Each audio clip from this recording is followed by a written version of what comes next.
Hey, it's Punk Uncle. We're up at China Peak, just enjoying the beginning of bike park season, and thought we'd do something fun for the local crew, do some bike checks. We're not in Whistler, and I don't think Pink Bike's coming here anytime soon, so somebody local's got to pick it up because we got some kick-ass bikes running up and down this mountain. So we got my girl Roberta back here, the Ripmo AF. We're going to check out what some of our other buddies are riding up on this hill, so stick with us, hit subscribe, see what we got. All right, we're here with our first victim, Andy, Mr. Disco Rock, part of the Sketchy Lines crew. A bunch of guys riding up here in the Central California area, regular up here at China Peak and other popular trails. Andy, what you riding these days? So this is a 2018 Intense Recluse. I ride a size large, and as you can see, it's in the matte black. Even though it's matte black, I named it Pearl. So what you would think would be shiny, but this is typically a pretty dusty bike. Yeah. I can go through some of the specs if you want. As you can see, that most of it is not stock. Yeah, I was gonna say, it looks like you got a lot of upgrades on this thing. I think the only thing that's still original on this particular bike are the brakes, which are the Shimano XT Diors, and also the drivetrain, which is a SRAM GX Eagle, and that's actually going to be changed out pretty soon to the Axis. Ooh. Yeah, so you're going dentist build on us. Yeah, it's taking quite a few shots, especially up here. We're in China Peak today, so a lot of rocks, and it's taking quite a few shots, and it's due for an upgrade. About time. Yep. All right, you gonna go to the GX Axis or the GX Axis? Yep, okay. I've actually already got it sitting on my desk, just waiting for a moment to swap it out. So I guess if you get GX Axis, that's more like a chiropractor build probably than a dentist build. Right? Exactly right. Yeah, it's more of the beer budget, high tech. Yeah. Cool.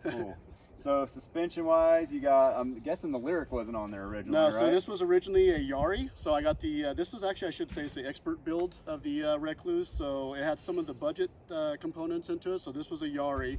I had the charger replaced with it, and that brought it to basically the same specs as a Lyric, and it's also which gives me the high and low speed compression. I also had them extended from a 150, which was original, to a 160. Oh, cool. Are you 150 rear on this? This is a 140 in the rear. 140 rear. Yep. Okay. And this has been swapped out as well. My shock, originally came with the RockShox Monarch.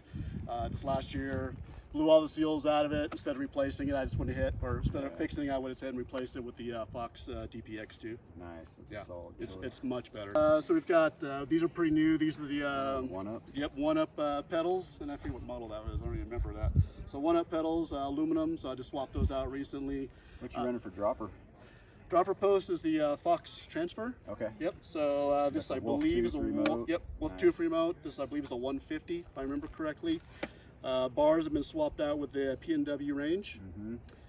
We've got ergo grips on there, which are Ergon grips on here, which is awesome. They feel great, and also the Ergon saddle as well too. I gotta try one of those. It's perfect, man. It's great. It's very forgiving.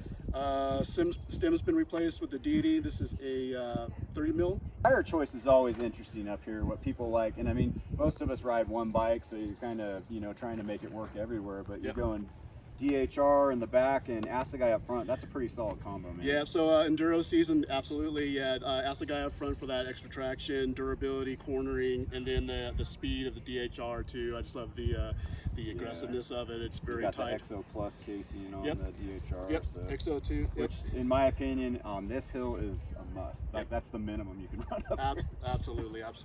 Trail tires won't make it. So this is a custom wheel set that I had put on this last year. So as you mentioned, DT Swiss.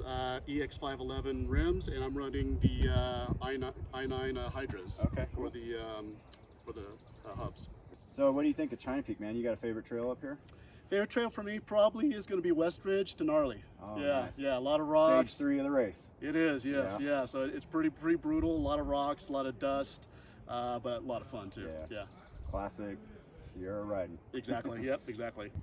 Well, that's a sweet ride, dude. Well, thank you, man. Looking good. It's obviously working. Yeah, thank you. Yeah. Thanks, bro. Yeah, thank you, man. See you out on the trail. Yeah. All right, we got another China Peak bike check. We're here with my man Scott, and another local legend. Guy rides all the cool stuff around here and travels and rides a lot. You go all over. You get around for sure. But he's up here at China Peak a lot and riding some Gorilla Gravity. Which model and what you got going on with this thing? So we got right here Mega Trail. So it's I don't know, what, 170 up front, 165 in back. If I plug it in right here, it turns into 155. Got a nice slack head tube angle. If I lower it, I'll make it a little bit steeper.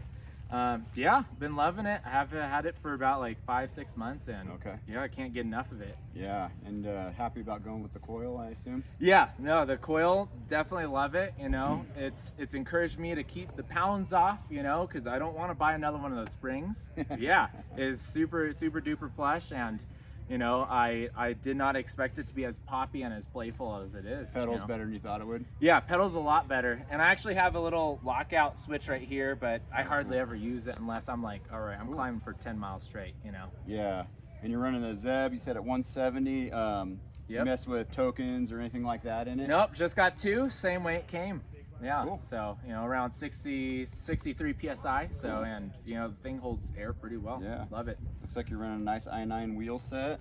Yeah, I got the Enduro 305s on here. They're pretty stiff. That was one of the first things I noticed getting on this bike, how stiff these wheels are. Definitely bashed them into plenty of things here, you know, down in Simi Valley, over in Bass Lake, you know. Yeah. But they're still holding true, and I've only had to, you know, tighten down a few spokes, and yeah, they're really great. Cool.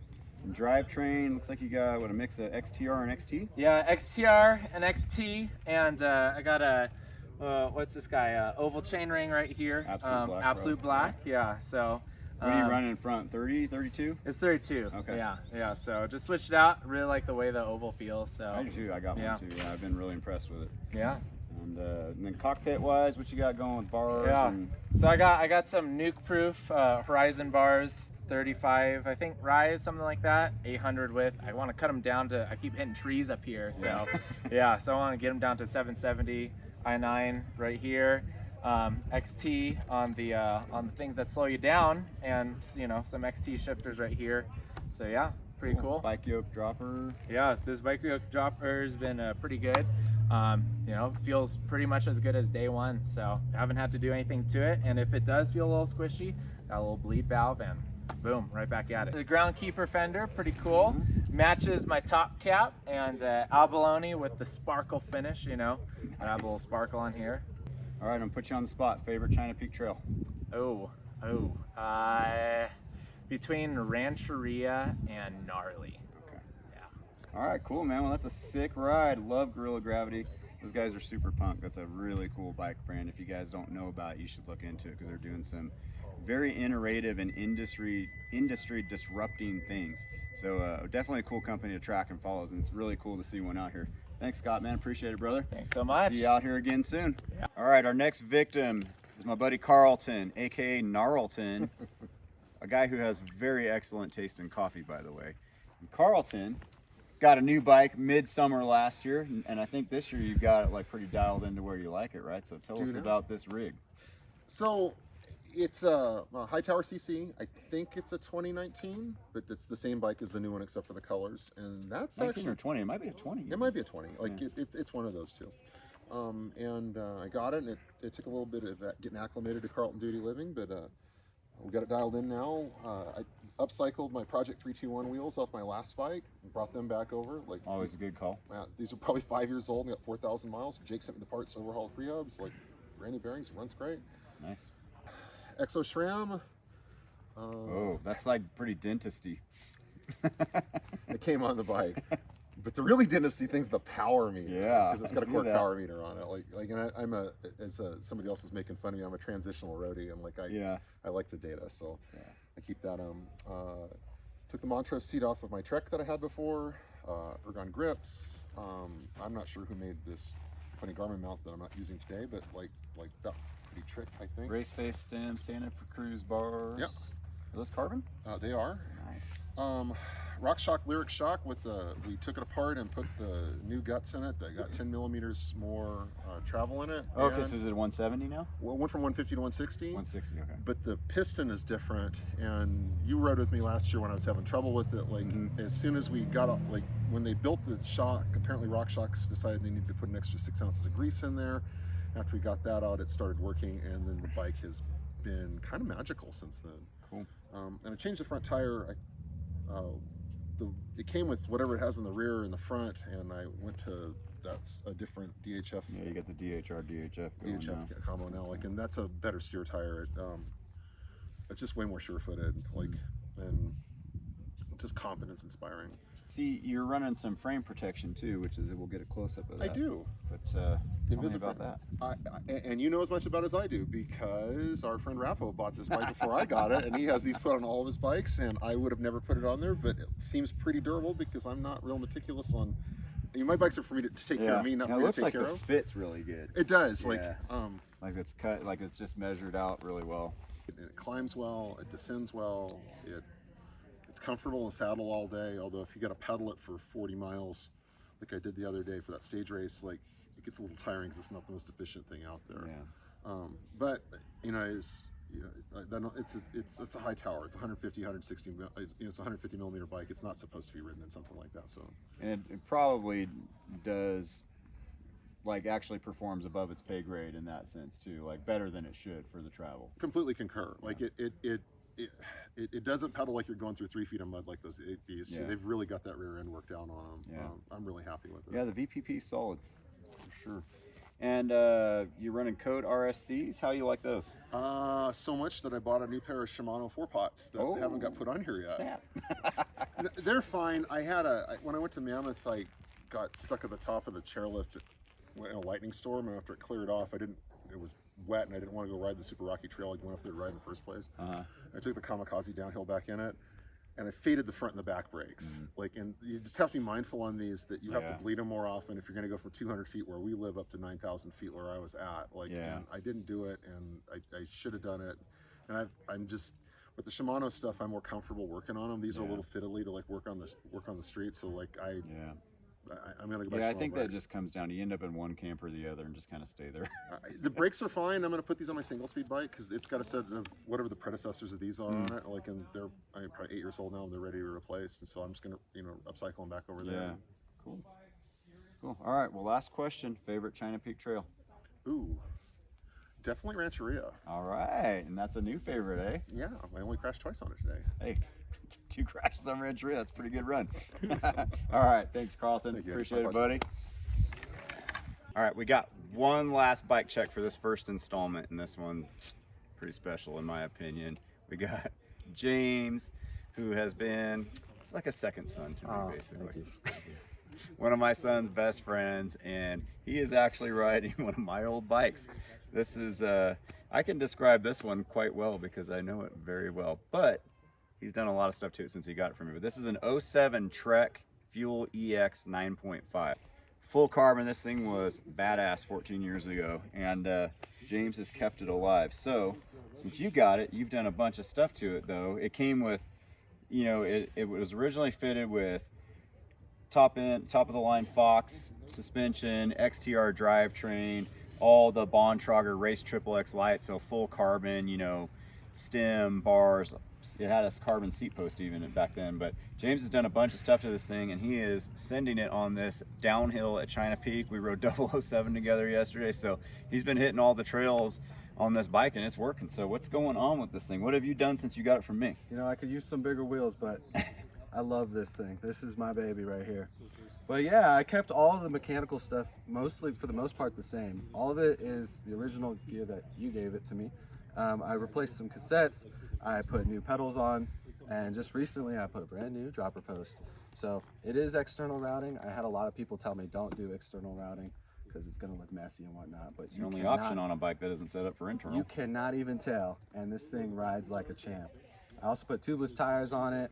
We changed out the rims as well. I had one crack, so did a nice little upgrade there.